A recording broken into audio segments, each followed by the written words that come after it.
welcome back, my fairies. I am Matsuyorific, and we are back with Miraculous Tales of Ladybug and Cat Noir, Season 5, Episode 26. You guys, it is the final episode of the Hawkmoth arc. So, for those of you who are new to this channel, first of all, welcome. We get around copyright here by doing artwork instead, so I hope you enjoy this piece that I am working on here. The first half of this is shown in the episode review for 25, so if you haven't seen that yet, I hope you decide to go ahead and watch that first, because yeah, this is for episode 26, and I hope you guys enjoy the video. So, last episode, we saw Gabriel and Tomoe are putting their final project alliance into action. They have, instead of akumatizing the world, they've traumatized the world into thinking that Ladybug and Cat Noir have kidnapped Adrian and Kagami to prevent them from being able to end everybody's nightmares, which were caused by Gabriel getting himself akumatized and giving everybody nightmares with his nightmare dust. Still not over that name. But yeah, Ladybug also now officially knows, she officially knows that Gabriel is Monarch, and apparently didn't learn that when Felix basically told her that Gabriel was Monarch, but okay. She now knows that Gabriel is Monarch. Natalie is dead! Natalie is dead! Oh. And yeah. And now everybody is after Ladybug, and now Gabriel knows that Marinette is Ladybug. She has just transformed using the Ladybug and Black Cat Miraculous into Bug Noir.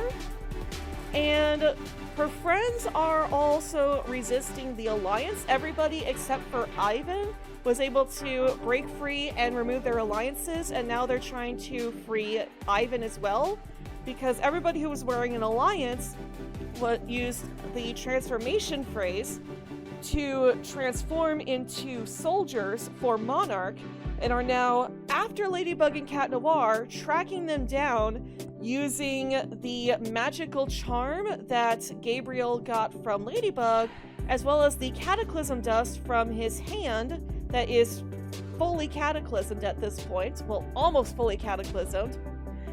And yeah, so the last episode ended with Monarch finding out Marinette's identity and her transforming.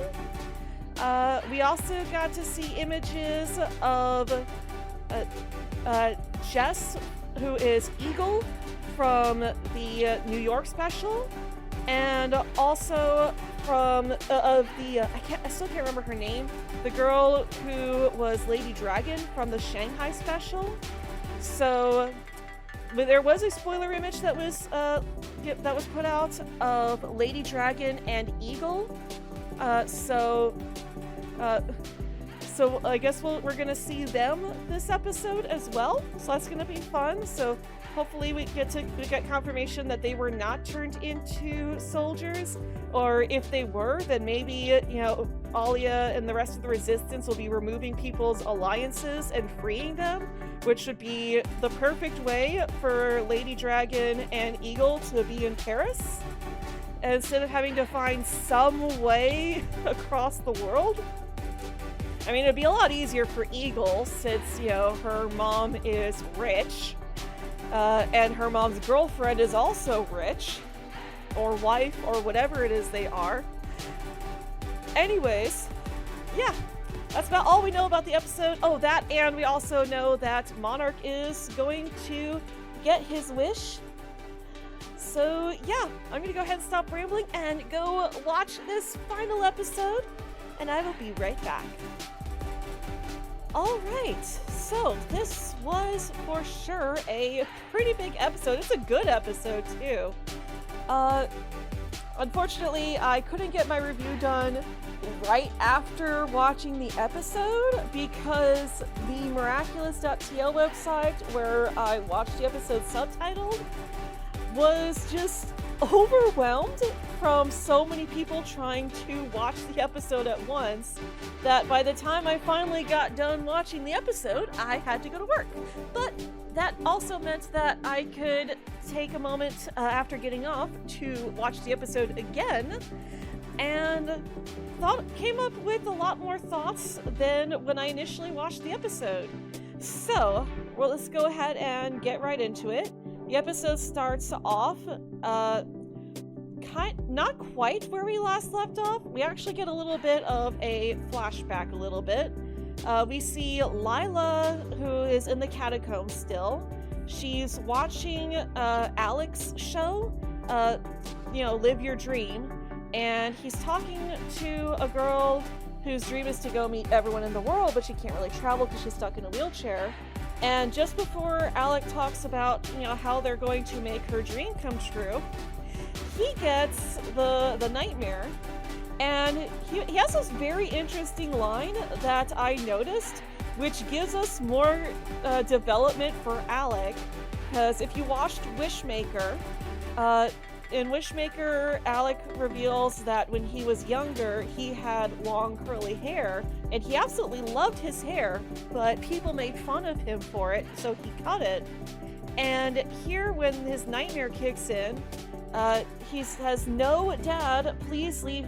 Please don't shave my head," and which gives us some context because all of the nightmares are based around their own actual fears. Like Adrian's fear was, losing control of as Cat Noir and hurting Ladybug. Alia's fear was revealing Marinette's identity. Marinette's fear was not being able to save Adrian without also hurting his father. So on and so forth. Their fears were all based on, how they, their own experiences and what they're actually afraid of that affected their nightmares.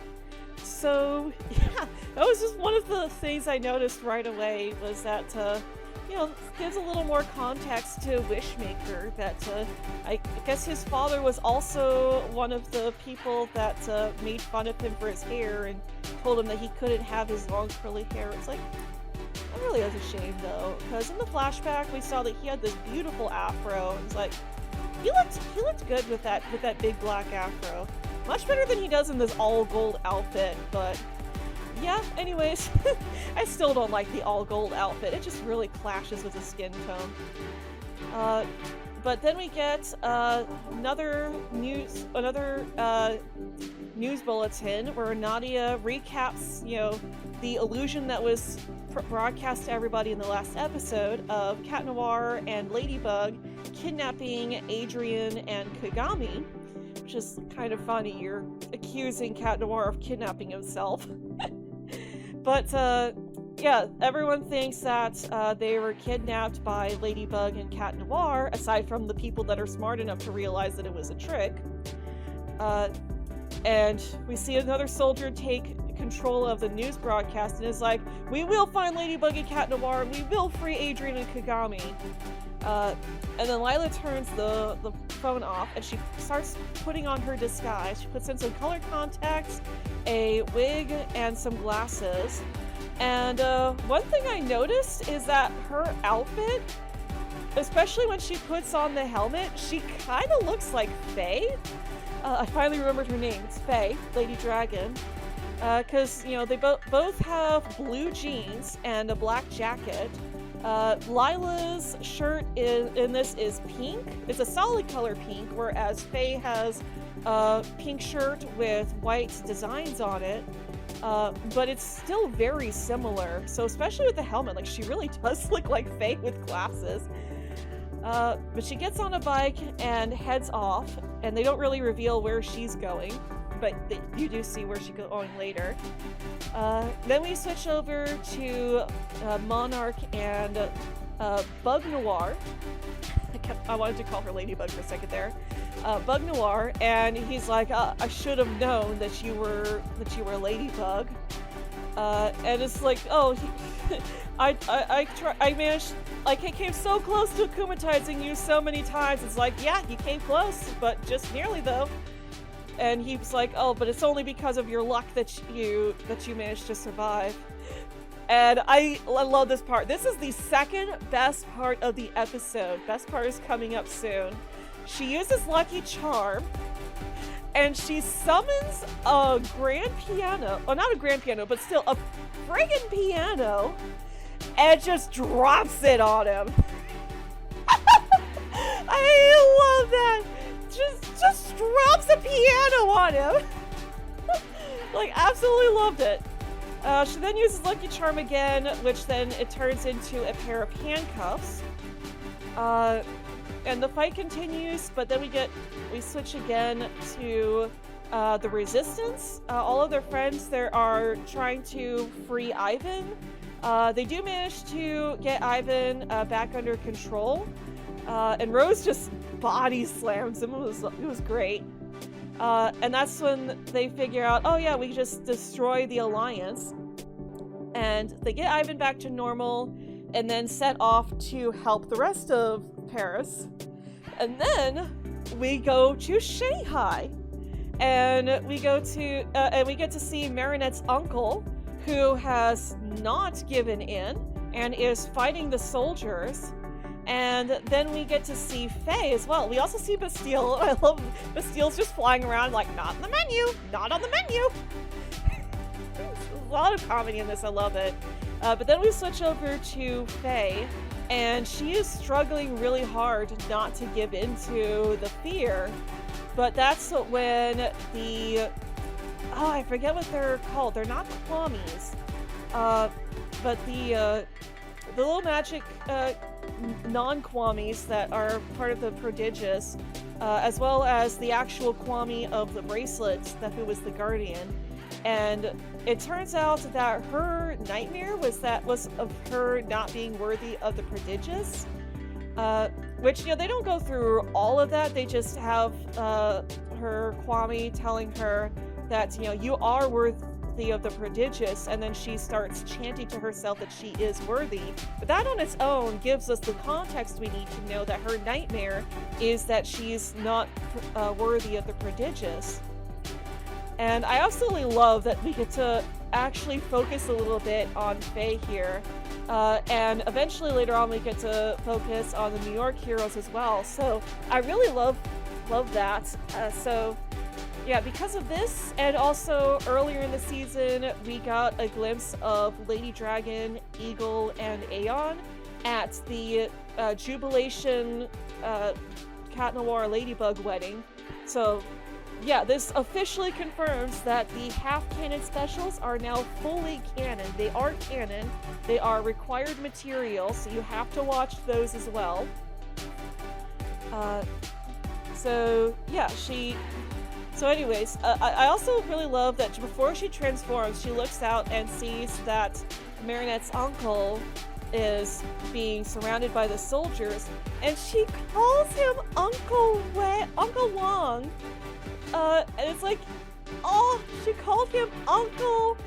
It basically means that he's adopted her. She's now been adopted by Marinette's uncle. It's like, that's beautiful. I love it. And it makes sense too, because she is an orphan now, so it makes sense that he would take her in after everything that happened. I mean, she did, as far as he's concerned, she was the one who brought Marinette back when she got lost in Shanghai, so that's amazing. And we get to see her monkey form when she takes the Alliance off of a soldier. All the soldiers that are in the restaurant, she takes their alliances away, and she realizes that that's, the source of it, so she manages to destroy those alliances. And then we cut to Tibet. At least I'm pretty sure it's Tibet, because they said that the ruins that were in Feast, they said that was in Tibet. It is kind of unclear because they're at the beach, but you can only assume that they're in Tibet because we see Master Suhan, but he's not alone. We see him fighting the soldiers, and we zoom out, and very quickly we get to see Penny and Jagged Stone. And then right after that very quick glance, it's like a blink and you miss it moment. And then we get to see Luca, who is also kicking butt, which means that he and his parents have been studying under Master Suhan,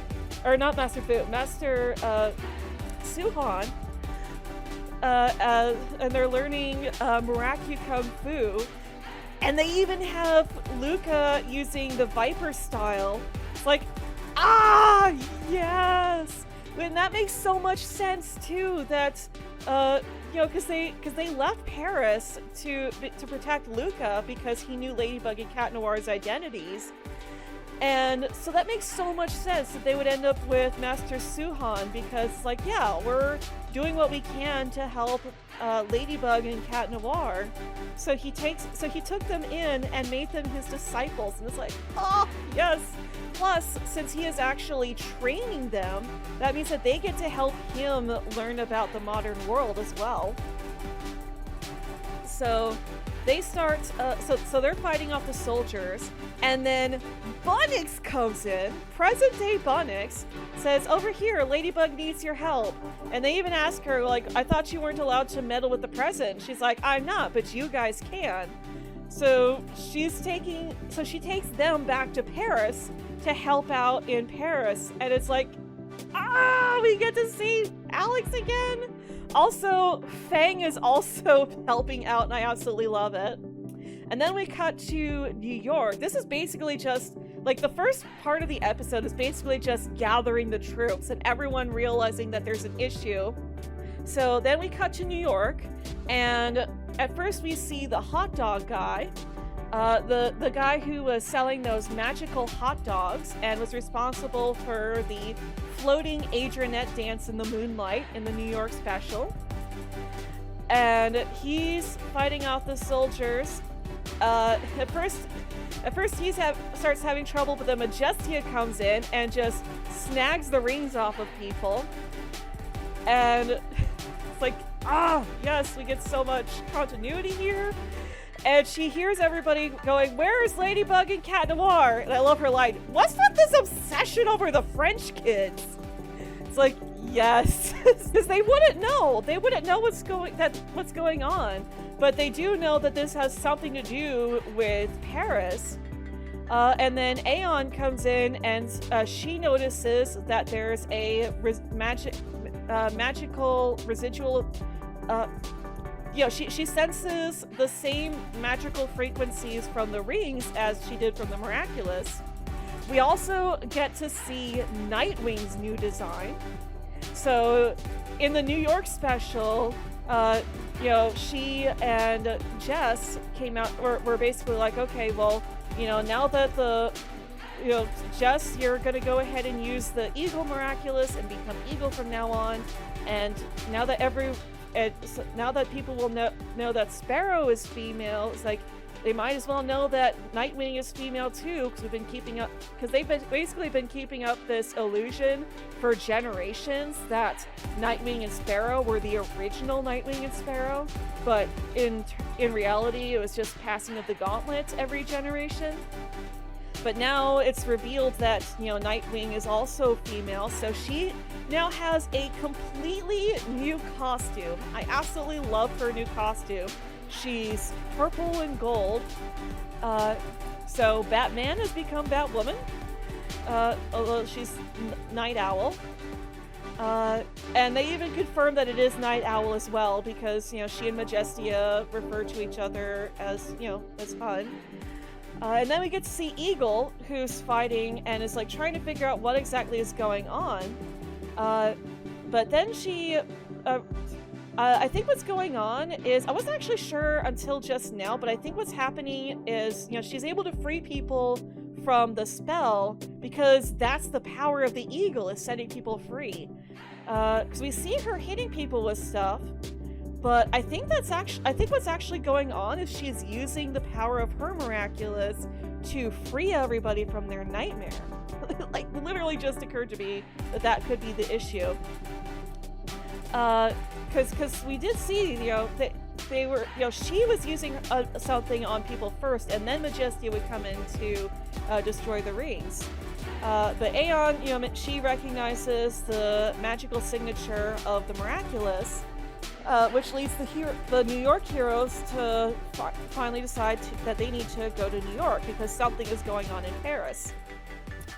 Then we finally cut back to Monarch versus Bug Noir, and we get, oh my goodness, this fight is so good. This whole scene is just perfection.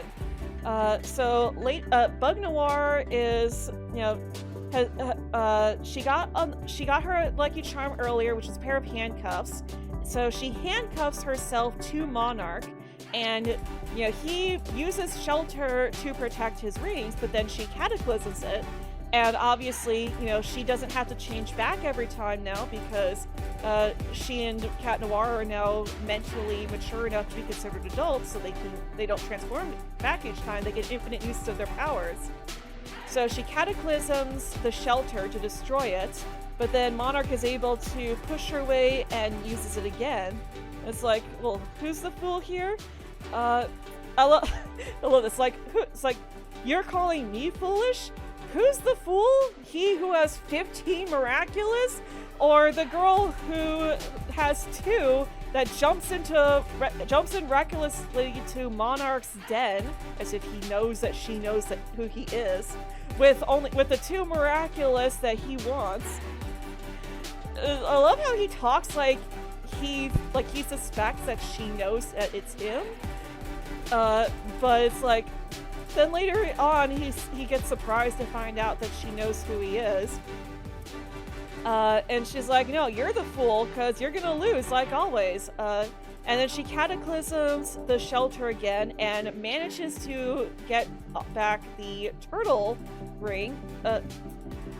So she gets that power, she gets that ring back, and at first she thinks that Waze is going to appear, but then she realizes that Waze isn't coming out. So it's like, where are the Kwamis? What's going on? What have you done? And that's when Monarch, he collapses and he coughs up dust. Like, this man has one foot in the grave and the other halfway out the door. Like, he is dying. He literally coughs up dust. His insides are just being destroyed. He doesn't have much time left. And he reveals that, the Kwamis are his prisoners, and that they're in cages. But he also his mouth is just covered in the dust. And like, you stare at this image of him taunting her about where the Kwamis are at, and you kind of get Joker vibes just from his mouth being all black like that. It's like, it's so creepy, especially with the way that his irises glow. It's such an unsettling image. It really is. But he basically ends up provoking Ladybug, and she winds up trying to cataclysm him, but then finds out that he's actually immune because he's using the power of the ox. But also, actually no, before that is the best part of the episode. She uses Lucky Charm again, and she grabs, I think it's like a shovel. It's like I'm pretty sure it's a shovel, and she smacks him straight through the wall. And she smacks him, oh no, not the wall, but the door. She smacks him straight through the doors of his office and into the wall, and he leaves such a crater in the wall. Like, oh, yes! Oh, she really let him have it! Oh, yes! We're only 6 minutes into the episode, too. Oh, but then we get a break from the action, And we see Ollie and Nino basically just, walking up behind a soldier and, turning them back to normal. It turns out to be Mr. Damocles.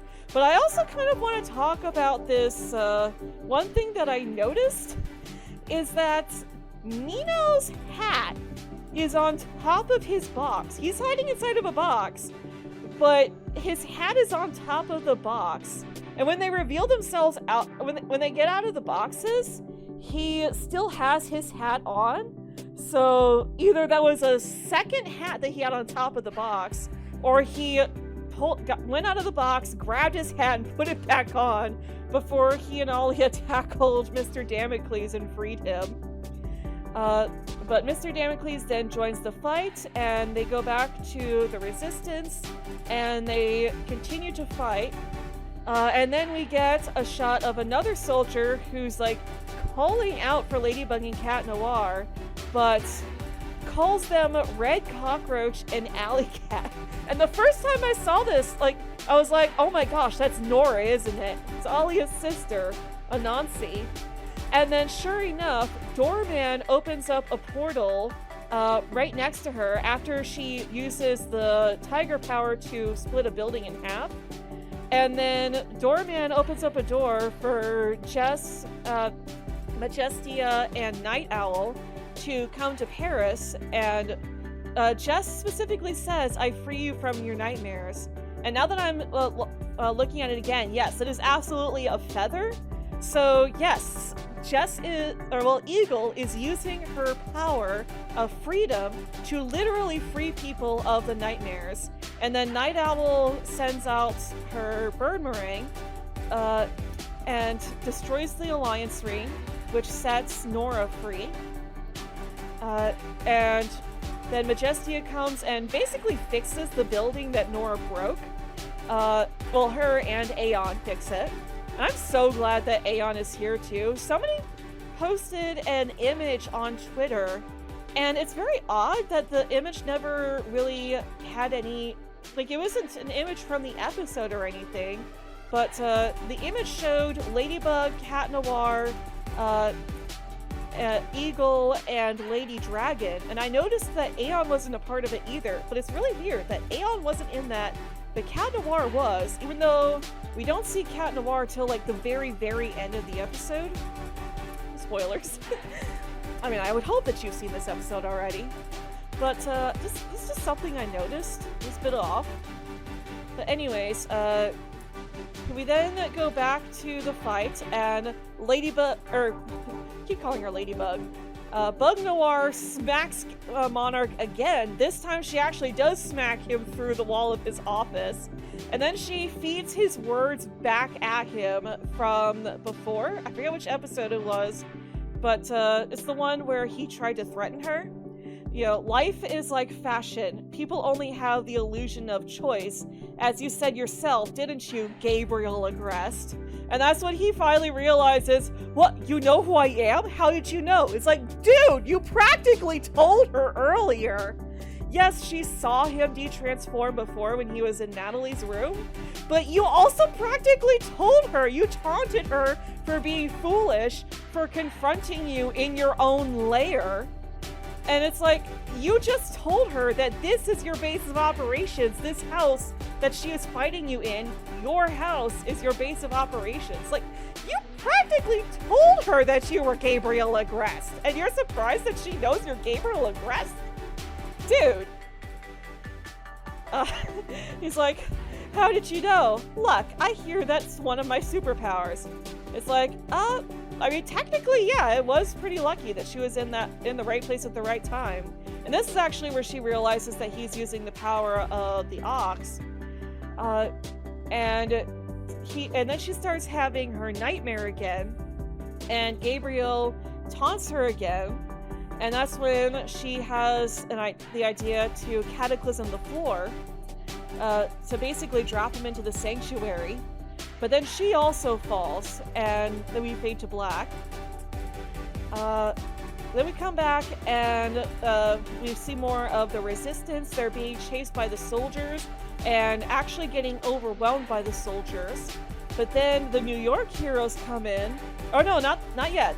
First, Luca and the other Guardians come in, and like Fang is the one who saves them, and then they all come through thanks to Bunnix. And then we see Luca fighting like behind the group, and I love the reunion between Julika and Luca. She's like, Luca? And he's like, Twinsy! It's like, oh, that's so cute that he calls her Twinsy. Like, oh, that's adorable. And she's like, but how did you do that? It's a long story. Like, oh, I loved it. Unfortunately, the reunion is short-lived because Master Suhan is like, hey, your reunion's gonna have to wait. Like, kind of have more pressing matters, which is true. Like, they still have all the soldiers to fight. But then Jagged gets hit by, gets paralyzed. But then as they're starting to get overwhelmed again, we get to see the New York heroes, and Alia is just like, the United Heroes! It's like, oh, yes, she loved that, of course. And then Doorman, you know, as they continue to free everybody, Doorman is, you know, sending them to a safe place. And I love this line. This is such a Batman thing. Like, Master Suhan asks Night Owl, how are you not being affected by the nightmares? And she just takes an alliance and is like, I am the nightmare. And then crushes it in her hand. Like, oh, that is such a Batman thing to say. Like, oh my gosh, I love it. She is absolutely Batman. She's gender bent Batman, just like how Majestia is gender bent Superman. And then Lady Dragon comes in, and Alia even name drops her, which I'm guessing she probably heard it from Marinette. But then, yeah, Lady Dragon comes in her dragon form and uses her blue lightning to destroy a whole bunch of alliances all at once. I'm not sure why they chose Rose for this, but Rose gives such a smug look. I absolutely love it. Like, oh my goodness. But they still get more soldiers coming in. It's like, yeah, the fight's not over yet. They still got more soldiers to fight. And Alia's like, Ladybug, what are you doing? Which is the perfect segue to return back to the Sanctuary. Because Bug Noir and Monarch are now in the Sanctuary getting ready to fight. And, you know, they're doing their fight talking again. And he said, and she tells him that, you know, no wish would be worth destroying the world over. And he's like, oh, really? And then he reveals Emily to her. And basically is like, you know, it's like, I want my wife, Adrian's mother, to come back to us. And if you really love Adrian like you say you do, then you should also want that because it would make him happy. And yeah, so it's like, yeah, I don't care. You know, we'll be here to, you know, my wife will come back, and Adrian and Kagami will become eternal figures, or eternal icons. And she's just like, absolute rubbish. That's like, nope, she just calls him out. Like, how many lives are you going to ruin in the name of your crazy schemes? And he's like, as many as it takes. And then he basically acknowledges the fact that he knows what will happen. He's like, in order to bring Emily back, someone else will have to disappear. In order to heal the wound Cat Noir inflicted on me, someone else will have to be wounded. So it's like, he knows full well what the consequences of his actions are, but he does not care. This man does not care. So we do get a little bit more of the heroes and the resistance fighting, but it's really not that much. We basically just keep getting glimpses of the fight, while Monarch monologues. You know, wouldn't you give your life for your sweet Adrian's happiness? And she's like, do you really think this is what he wants? To discover that his father is a supervillain, willing to make innocent people pay to fix his mistakes? And he's like, Adrian would do the same thing. It's like, no, he wouldn't, because unlike you, Adrian has made peace with the loss of his mother. He's not living in the past. He has his whole life ahead of him, and he's accepted that. You say that you love Adrian, you're doing all this for his sake, but in reality, you've completely forgotten about him. You don't care about him anymore. You sent him away. You locked him out of his house. You separated him from the people that he loves. You're not doing this for Adrian. You're doing this for yourself. Yeah, it's like, yeah, that is absolutely right. And you locked him in your alliance rings, locked him into a life that he doesn't want, just to hide behind him in order to justify your madness. Like, yeah, she's just calling him out. All of this was an excuse to justify his actions. Like, yes, she's exactly right. And as I've said many times, especially during my reviews of Season 5, that a reason and an excuse are two different things. They do correlate.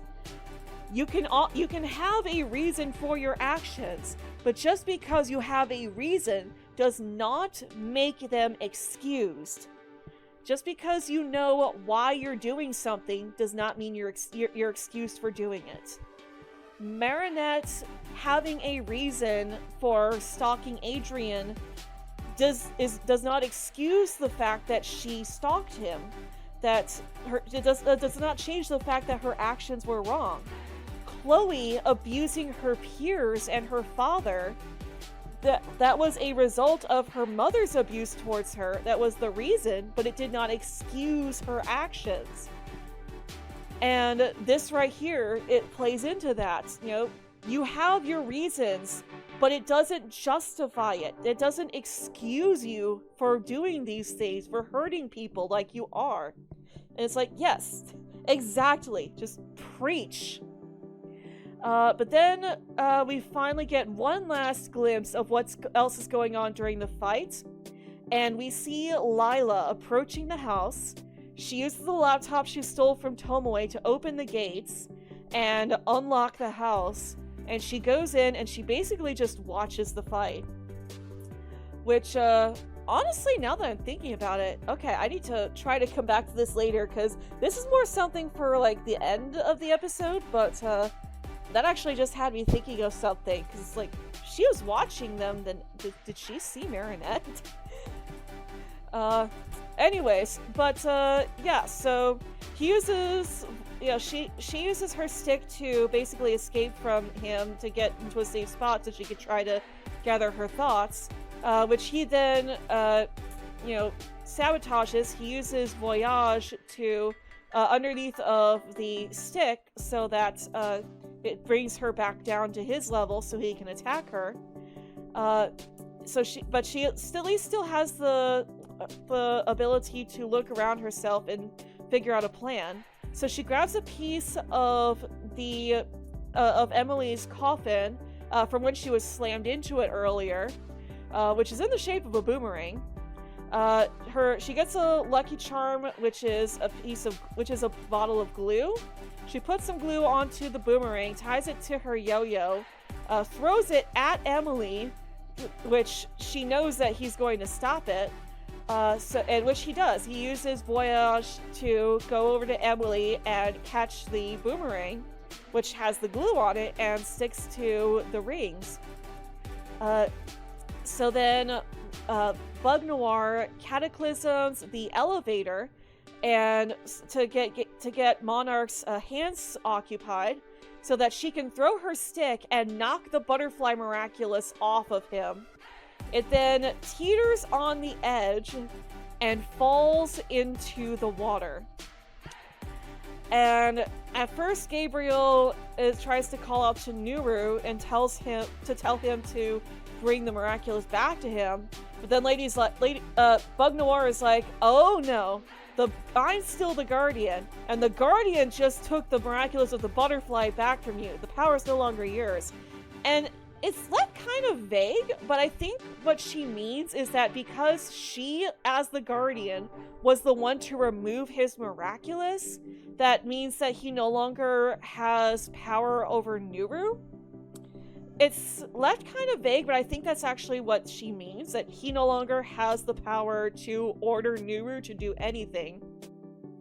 And she tells him that Nuru will only obey the next person who uses the brooch. someone that she herself will be choosing. Cough, cough. And she even tells him that all she has to do is say the word, and she can just destroy the other miraculous that he's reconfigured, making him fully powerless. And it's like, yeah, that's an interesting power that a guardian can have, but I could see how it would make sense that they would have that power as well, because yes, the Kwamis are linked to the miraculous, but the Kwamis exist without the miraculous.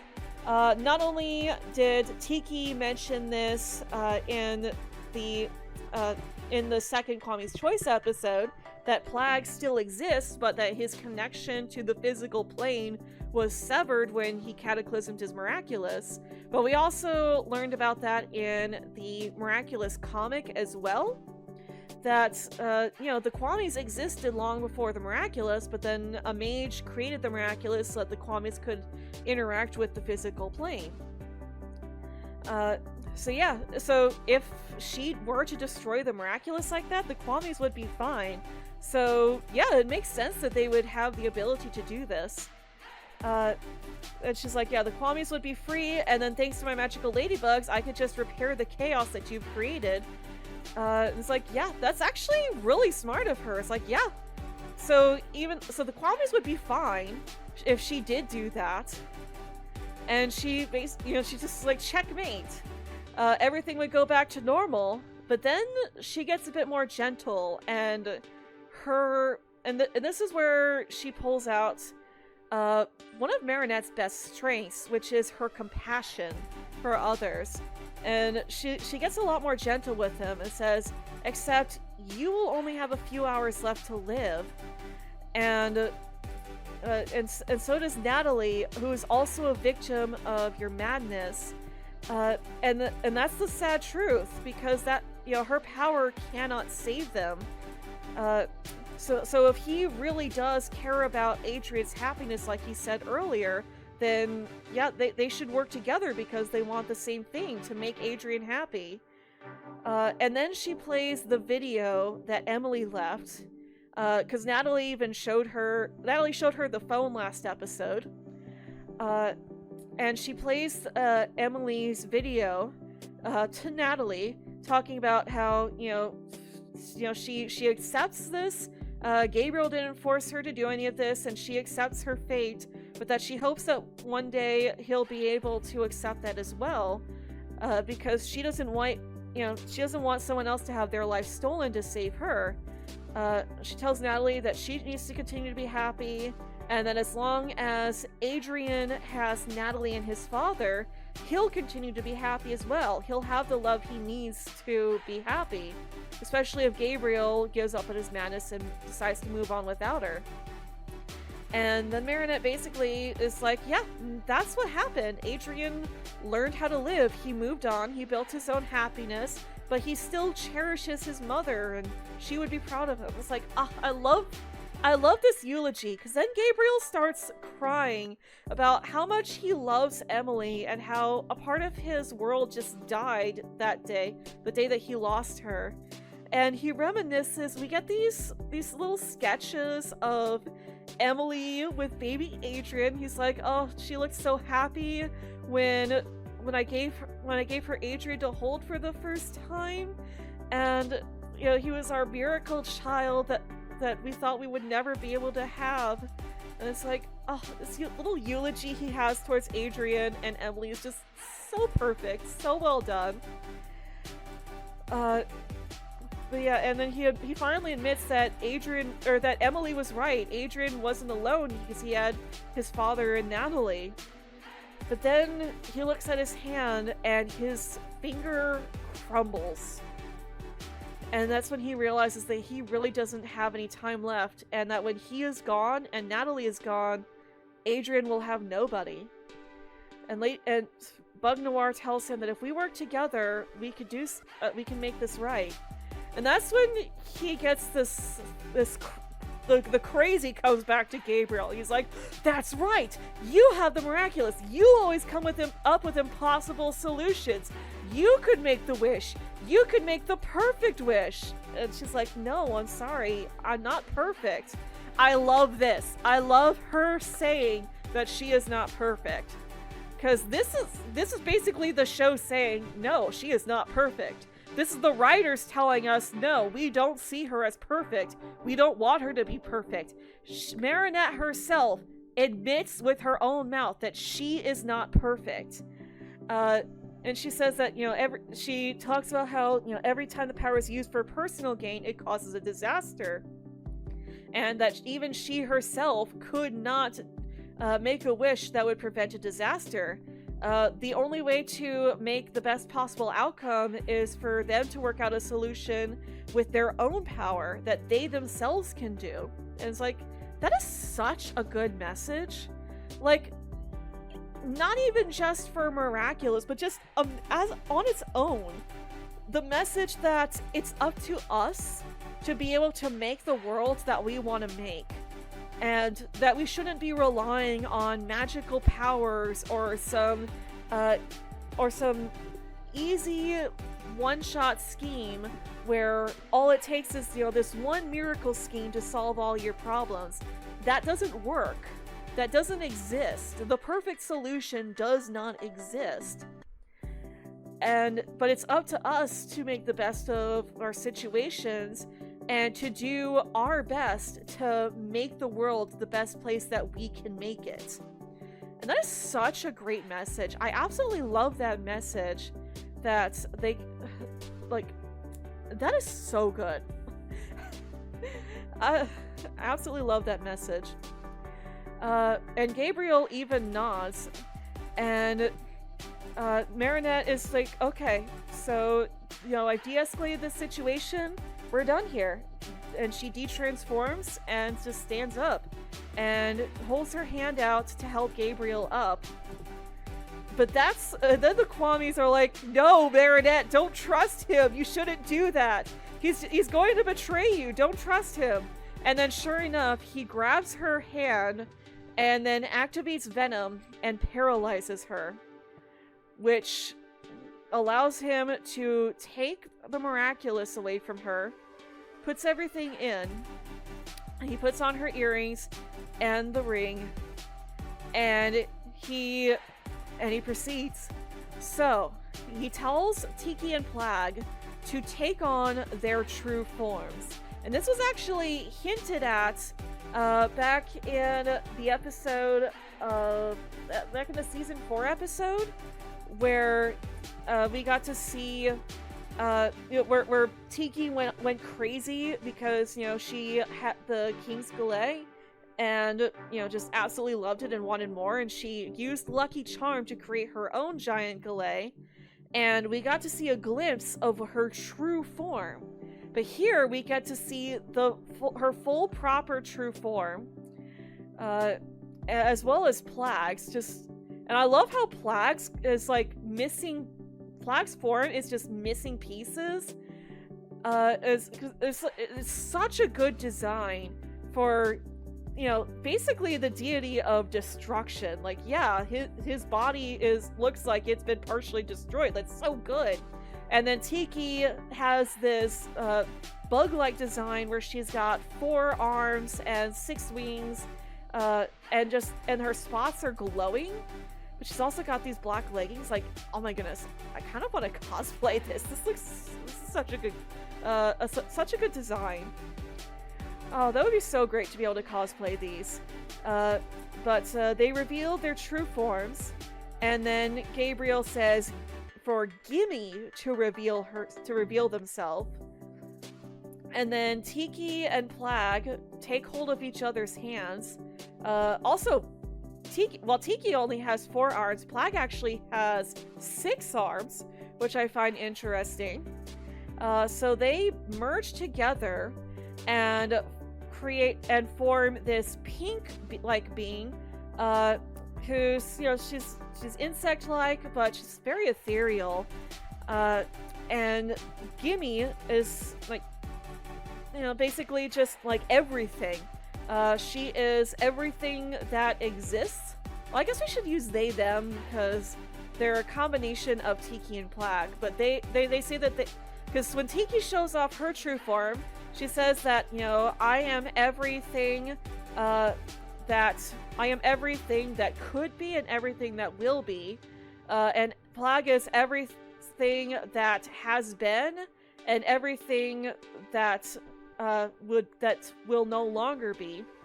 And then Gimme is everything that is past, present, and future. Everything that will be, everything that was.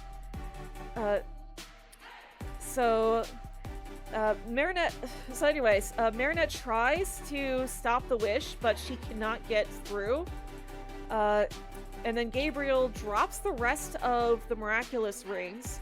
So he's only wearing the earrings and the ring. And I absolutely love this dialogue from Gimme, who's basically like, oh, it's been so long. What year is this and everything? He's like, I'm here to make a wish. And I absolutely love this line from them. And they're like, oh, here we are, another human that wants to complain. It's like, all you humans ever summoned me for is to complain, never to rejoice. And, you know, with that in mind, it's like, kind of... Oh, sorry, people are blowing off fireworks. Like, holy cow, it's 7 o'clock.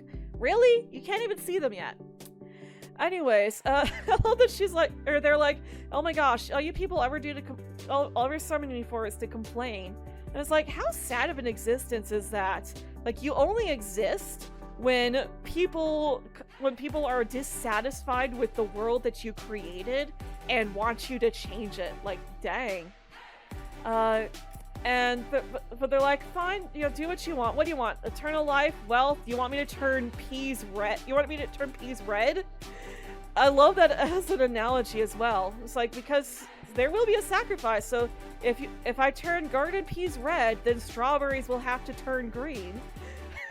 It's like, yeah, the law of equivalent exchange. And Marinette is just pleading with him not to do this. And that's when Gabriel looks at her and is like, Marinette, please make sure that Adrian never knows the villain that I was, and instead remembers the times I tried to be a good father.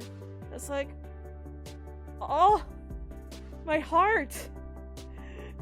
You're not supposed to make my heart full, Gabriel. What the heck? Stop that. Stop that.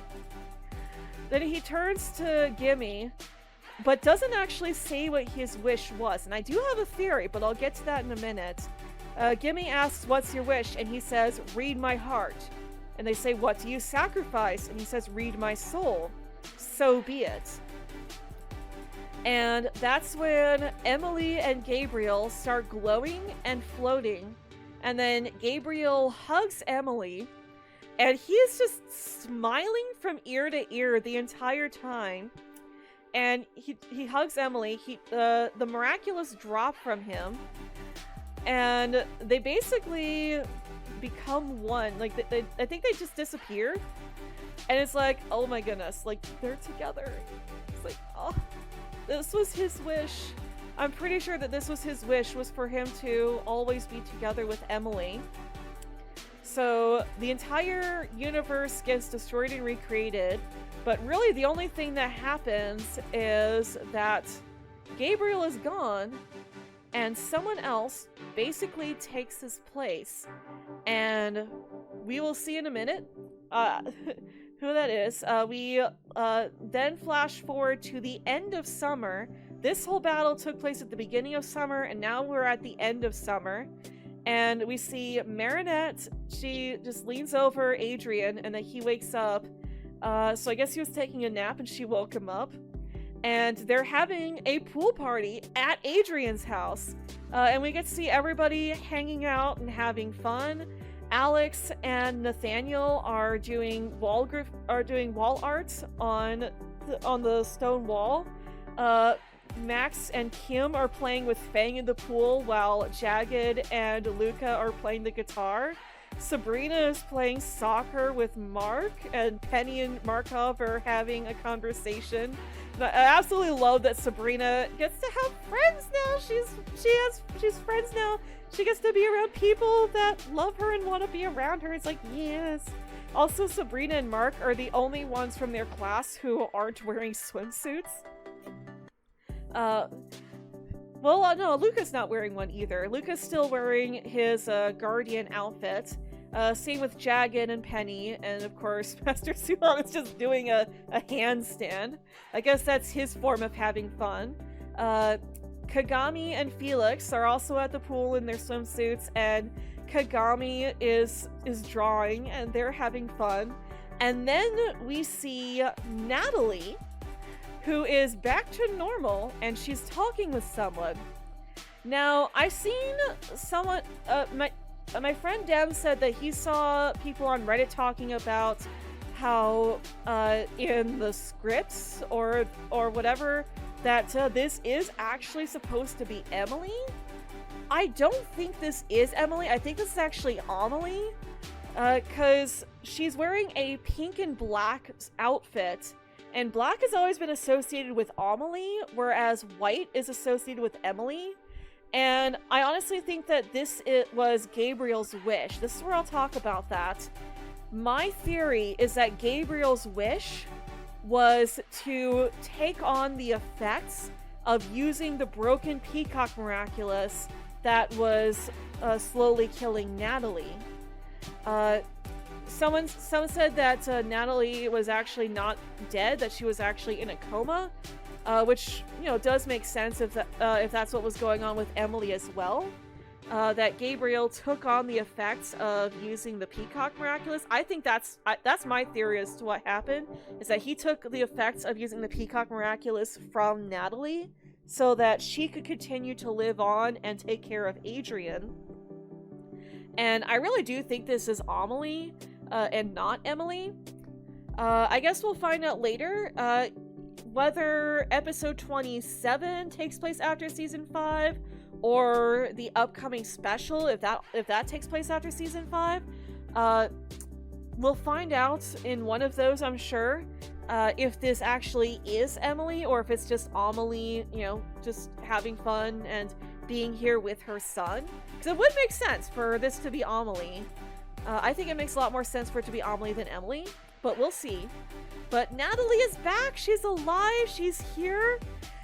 And yeah, I also think it makes a lot more poetic sense for Emily to stay dead and for Gabriel to be with her, because, like, honestly, that's kind of like a Romeo and Juliet situation, you know, when Romeo died and then Juliet sacrificed herself because she couldn't bear living in this world without Romeo, so she kills herself to be with Romeo eternally. I think that makes a lot more sense poetically for Gabriel to eternally be with Emily, versus for Emily to be brought back and not have Gabriel around. It's honestly kind of sad. It would be kind of sad, honestly, if Gabriel is gone and Emily isn't around, especially since he did make that sacrifice at the end. Because Law of Equivalent Exchange says that one life can only be exchanged for one life. His life was exchanged for Natalie. It makes more sense that way. Again, we could find out later on that Emily is actually back. We'll see. But I think it makes more sense for it to only be Natalie who was saved. And she's really all that Adrian needs to take care of him as well. Because we know that she would be a good parent for Adrian. And then, so moving on with the rest of the episode. Oh my goodness. I told you guys this would be long. We get to see Alec is interviewing with Miss Bustier, who has officially been instated as mayor. That she is officially the new mayor of Paris, and she's had her baby. Her baby's name is Harmony, and her baby's look honestly just gives more fuel to my theory that Miss Bustier's partner is trans. That they're either a trans woman or just non-binary female presenting. But the baby does have, Harmony does have traits from her other parent.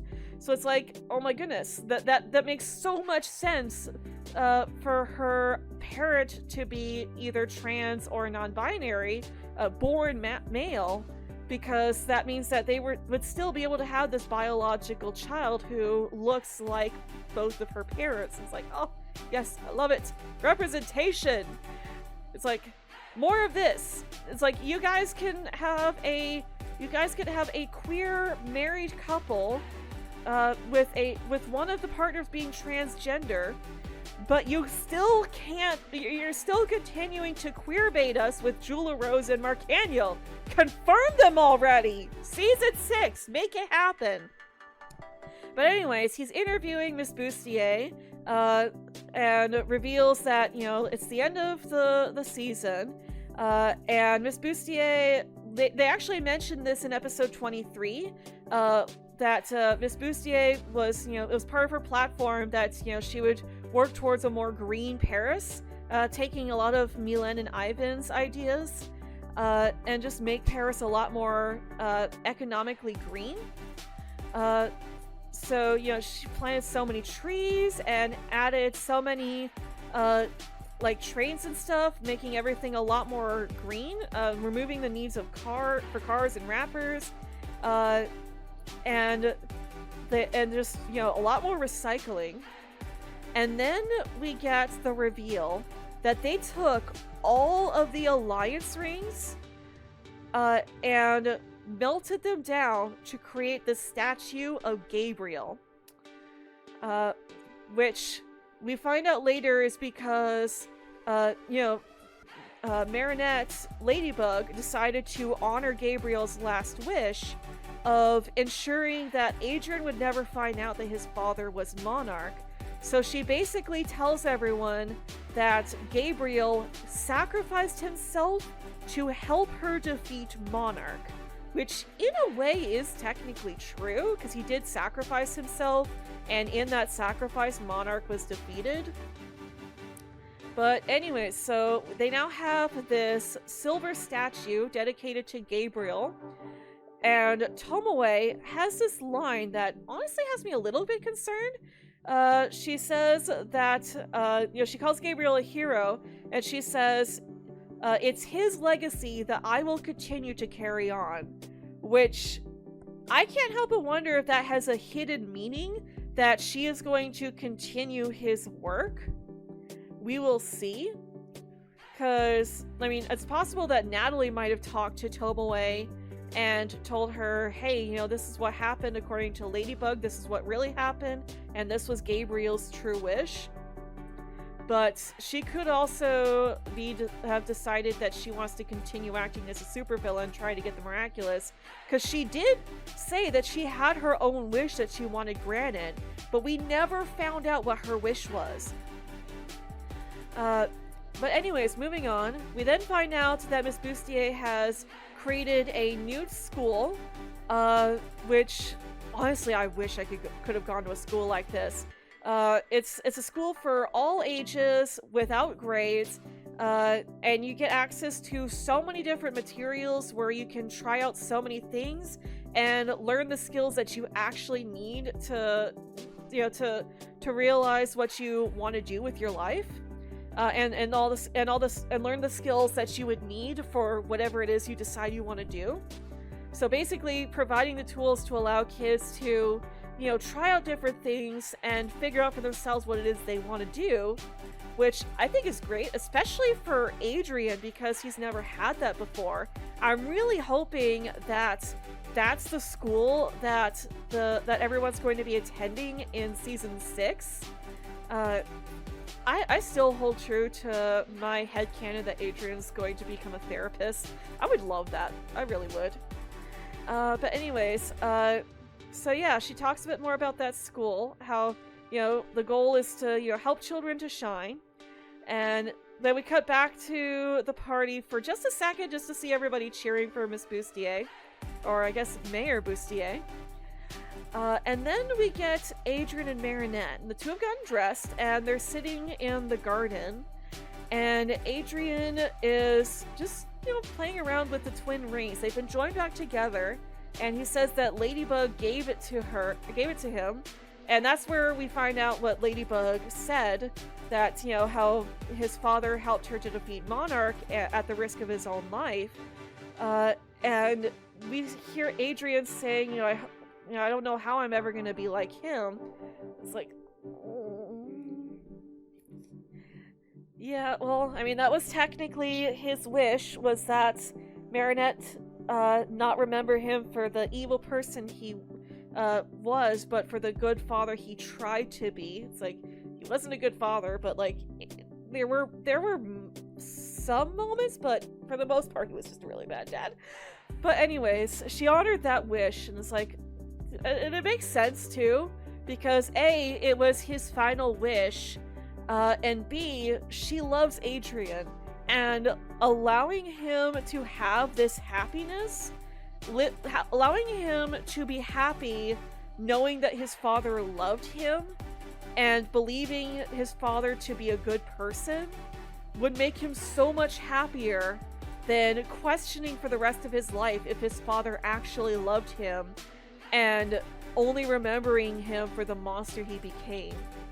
So it's like, yeah, she did what makes Adrian happy, and she honored his father's last wish. And it's like, I think that was really great of her to do that.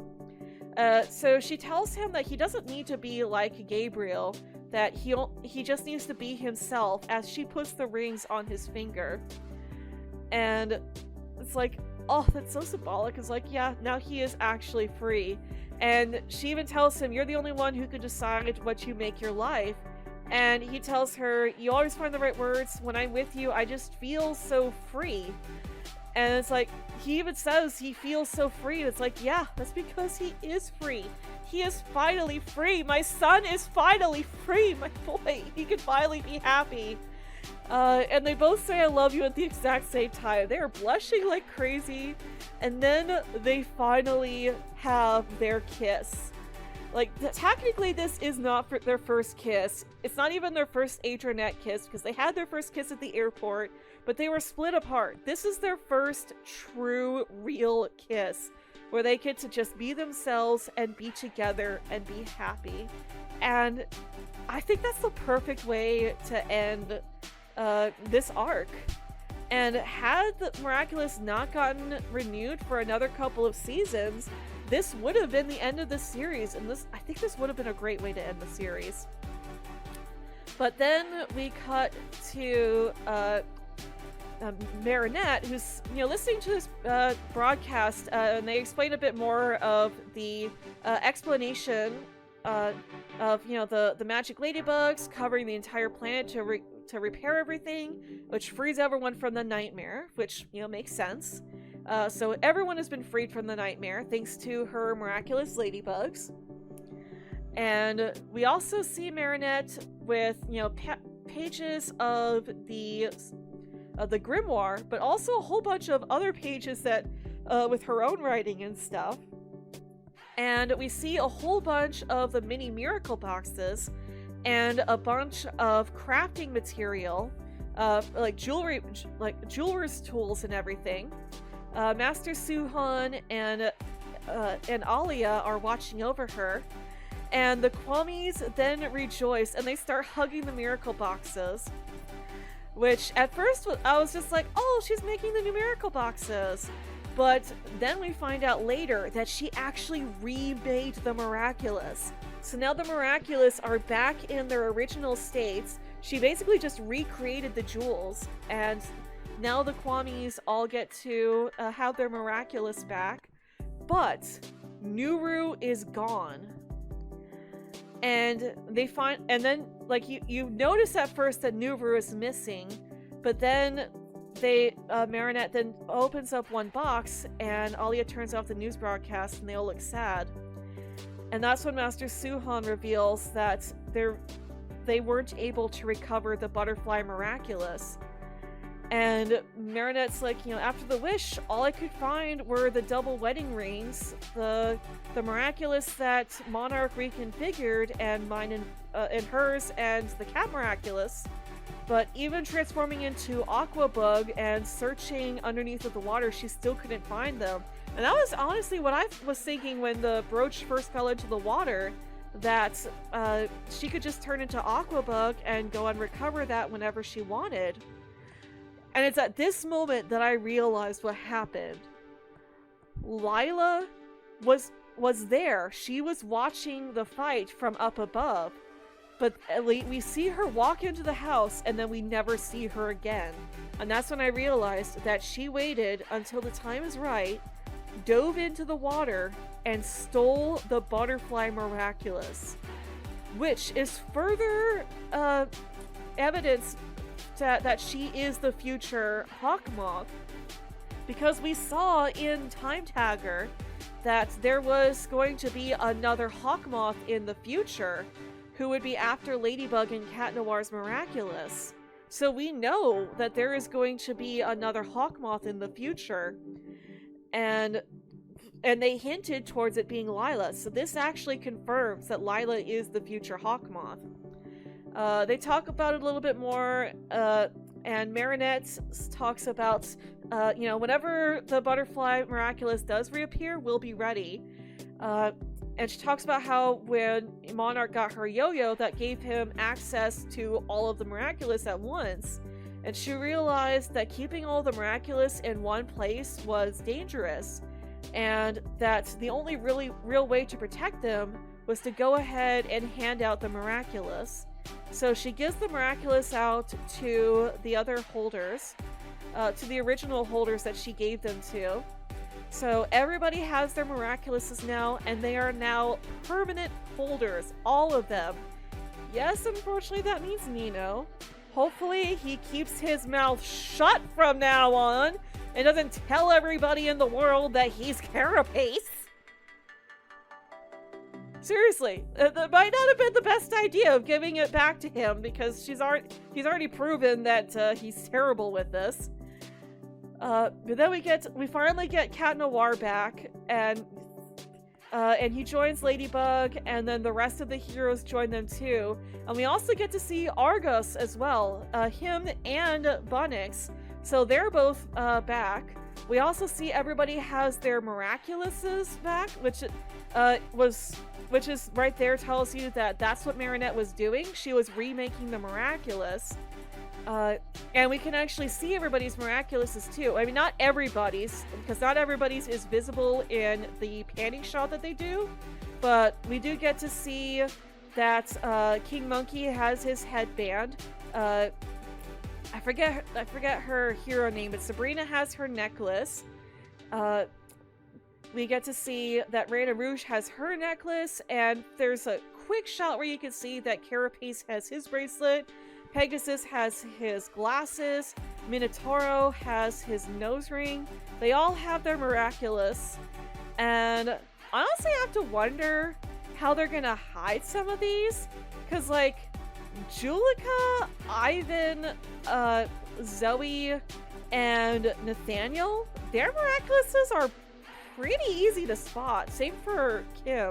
I don't know if they're just gonna keep them like in their pockets or whatever from now on, but like the place where they're worn makes it pretty obvious where they are.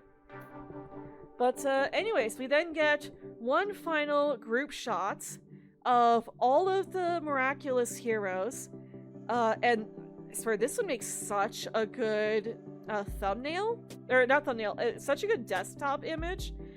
I really wish I could find this image without the watermark from the Miraculous.to website.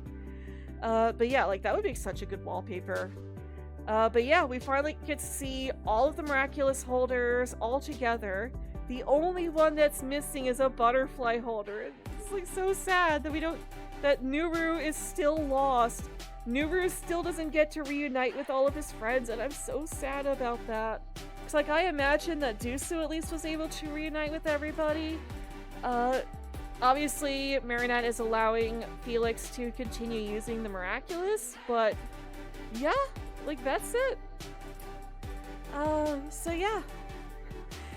That is the end of the Hawkmoth arc, Season 5, and the main story of Miraculous.